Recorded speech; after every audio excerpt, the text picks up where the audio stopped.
नमो नमस्ते यमुने सदा त्वं भवस्व में मंगल कारणम च। हम लोग हमारा सदा मंगल करने वाली यमुना देवी को नमस्कार करते हैं, लेकिन उसी यमुना जी की इन लोगों ने कैसी दुर्दशा कर दी। सशक्त करने का भी एक माध्यम है। दिल्ली भारत का गेटवे है और इसलिए इसे देश का सर्वश्रेष्ठ अर्बन इंफ्रास्ट्रक्चर मिलना ही चाहिए। दिल्ली के लोगों ने हाउसिंग सेक्टर में हमारा काम देखा है, लोगों ने सड़कों के लिए हमारी परफॉर्मेंस देखी है। अब हम दिल्ली वालों की आकांक्षाओं को पूरा करने में पूरी शक्ति से जुट जाएंगे। साथियों, दिल्ली का जनादेश विकास के साथ ही विरासत की समृद्धि के लिए भी है। गंगे च यमुने चैव गोदावरी सरस्वती कावेरी नर्मदे सिंधु, ये भारत का सांस्कृतिक और आध्यात्मिक उद्घोष है। मां यमुना हमारी आस्था का केंद्र है। तभी तो कहते हैं नमो नमस्ते यमुने सदा त्वं भवस्व में मंगल कारणम च। हम लोग हमारा सदा मंगल करने वाली यमुना देवी को नमस्कार करते हैं, लेकिन उसी यमुना जी की इन लोगों ने कैसी दुर्दशा कर दी। दिल्ली का तो अस्तित्व ही मां यमुना जी की गोद में पनपा है।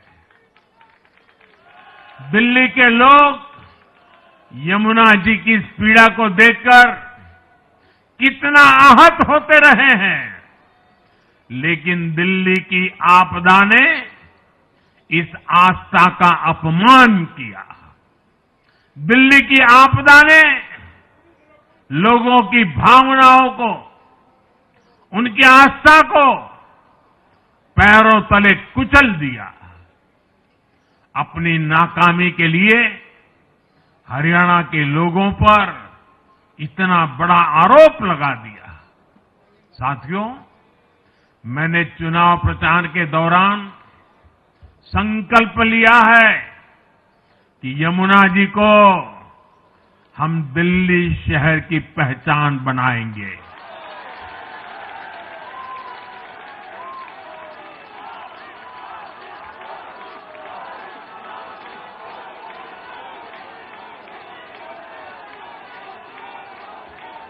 मैं जानता हूं यह काम कठिन है, मैं ये भी जानता हूं ये काम बहुत लंबे समय का है। गंगा जी का देखिए, राजीव गांधी के जमाने से वो काम चल रहा है। समय कितना ही क्यों न जाए, शक्ति कितनी ही क्यों न लगे, लेकिन अगर संकल्प मजबूत है तो यमुना जी के आशीर्वाद रहने वाले हैं।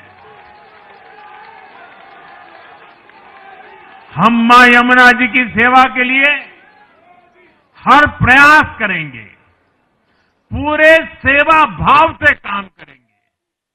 साथियों, ये आपदा वाले ये कहकर राजनीति में आए थे कि हम राजनीति बदल डालेंगे, लेकिन ये कट्टर बेईमान निकले। मैं आज वरिष्ठ महानुभाव श्रीमान अन्ना हजारे जी का बयान सुन रहा था।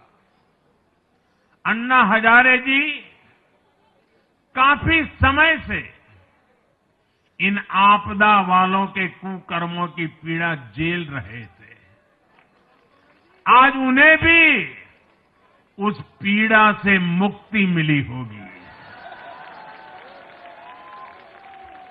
साथियों, जिस पार्टी का जन्म ही भ्रष्टाचार के विरुद्ध हुए आंदोलन से हुआ हो, वही भ्रष्टाचार में लिप्त हो गई। ये देश की ऐसी पार्टी बनी जिसके मुख्यमंत्री, मंत्री भ्रष्टाचार के आरोप में जेल गए, जो खुद को ईमानदारी का सर्टिफिकेट देते थे और दूसरों को बेईमानी का मेडल देते घूमते फिरते थे, वो खुद भ्रष्टाचारी निकले। ये दिल्ली के भरोसे के साथ बहुत बड़ा धोखा था। शराब घोटाले ने दिल्ली को बदनाम किया, स्कूल और अस्पताल में हुए घोटालों ने गरीब से गरीब को परेशान किया, और ऊपर से अहंकार इतना कि जब दुनिया कोरोना से निपट रही थी तो ये आपदा वाले शीश महल बना रहे थे।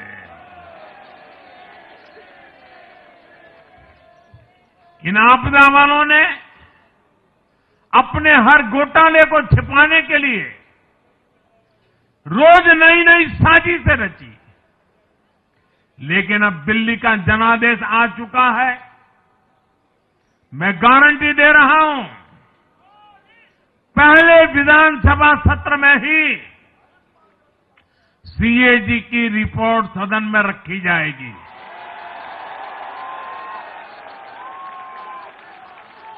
भ्रष्टाचार के हर तार की जांच होगी और जिसने भी लूटा है उसको लौटाना पड़ेगा।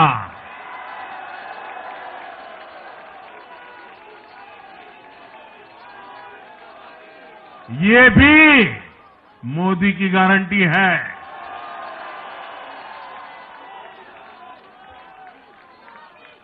साथियों, आज जनता ने फिर एक बार कांग्रेस को कड़ा संदेश दिया है।